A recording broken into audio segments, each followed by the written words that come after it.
ఎక్కడో national fisheries development board Hyderabad లో ఉంది, పక్కన పెట్టుకొని కూడా కర్ణాటక రైతాంగం తీసుకుంటుంది, కానీ ఆంధ్రప్రదేశ్ ఆక్వా రైతాంగం దానికి ఈ ప్రభుత్వం అండగా లేదు.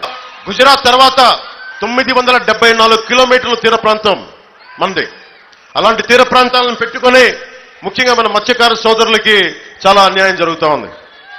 అందుకే ఈ రోజున నర్సాపురం ఎందుకు బొమ్మిడి నాయకులు గారిని పెట్టామంటే ఒక నర్సాపురం కోసం కాదు, 974 కిలోమీటర్ల తీర ప్రాంతంలో ఉన్న ప్రతి మత్స్యకార సోదరులకి, ఇన్లాండ్ ఫిషరీస్ చేసే ప్రతి ఒక్కరికి ప్రతినిధి మా పార్టీ తరఫు నుంచి వారి తరఫున ఒకటే మాటిస్తున్న మత్స్యకార సోదరులందరికీ, మీ భవిష్యత్తులో మీకు ఉపాధి అవకాశాలు కానీ లేదంటే మీకు ఆర్థిక పరిపుష్టి కానీ చేకూర్చేలాగా నేను సంపూర్ణమైన బాధ్యత నేను తీసుకుంటాను.